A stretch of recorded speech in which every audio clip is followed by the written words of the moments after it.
tulikuwa na mwanzo mzuri pia. First half tulikuwa na makosa mengi yalipelekea mpaka wenzetu kupata goli kwa minutes chache zile za mwisho, lakini second half pia tulijaribu kuweza kuweka out kwenye plan, lakini bahati mbaya tena tumefanya kosa lingine ambalo wao wenzetu wamelitumia. So sometimes inatokea kwenye football, hatukuwa vizuri leo kwenye mchezo mzima.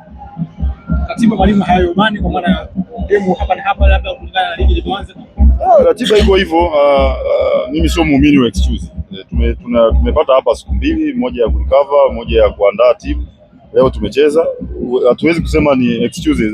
Kuna ratiba tunaijua ipo hivyo, tunahitaji kujipanga kuwa bora kwenye kila mechi. Sajili umekuwa na matumaini gani kwa uboreshaji wa kikosi chako? Yes. Kuboresha kikosi chako ni msajili wa kabla msimu na msimu umeanza.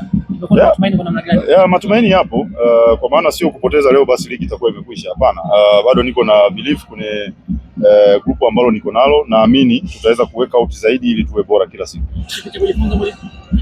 Ambacho umejifunza katika mchezo leo dhidi ya Police? Ni different team jinsi inavyocheza. Polisi wanacheza direct football, all the time power play, wanataka kufanya second ball, mipira ya juu, cross nyingi, kwa hiyo unajaribu kuangalia jinsi gani ambavyo unaweza ukaweka out na timu ya aina ile inavyocheza. Okay, mwalimu, tumeona kiufundi Hassan Kapalata kipindi cha kwanza alikuwa amemiliki mchezo kwa asilimia kubwa, lakini baadaye ukamtoa licha ya kuwa na link up team vizuri. Tumeona kwenye safu ya shambuliaji bado hauja create chances nyingi sana. Umeridhishwa na performance ya wachezaji wako mwalimu?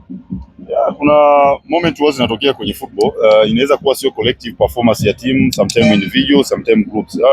Alikuwa kweli ana mwanzo mzuri wa mechi, jinsi ambavyo alikuwa anaenda, lakini kadri ya muda ulivyokuwa unazidi kuenda unaona alikuwa ni mchezaji ambaye tena anaweza kupoteza mpira muda mwingi, alafu tayari ana yellow card. Anaweza ka mess up pale akapata red card ukamkosa kabisa. Kwa hiyo ili usiriski na wapa time na wengine kuweza continue pale ambapo yeye aliishia. Unadhani unaweza kufikia malengo uliokuwa nayo msimu uliopita kwa ligi naona ambavyo umeweza kuanza msimu? Bado yapo malengo, tuna 28 games, bado tuna goals zetu ambazo tumezipanga. Tunatamani kuwa bora zaidi ya msimu ambao umeisha. Kama ambavyo tumekuwa tukikujuza kwamba na Nyaro TV tupo kwa hisani kubwa zaidi ya Saidi Makebo.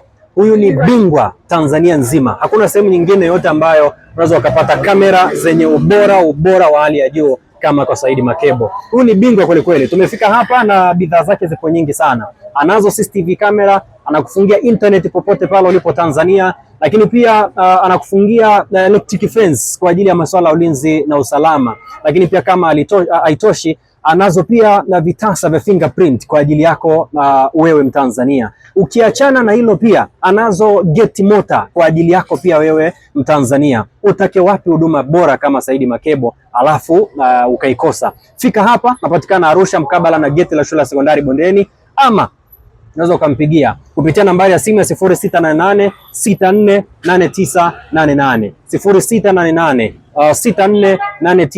648988. Huyo ni Saidi Makebo Sagras Digital, tuko nao hapa Arusha, lakini pia Tanzania nzima na kufikia kwa huduma bora kabisa. Kumbuka kwamba kebo zake ni kopa za kisasa kweli kweli, zina hadhi ya kimataifa na ni za kisasa. Ukisikia kisasa basi ni kisasa yenyewe.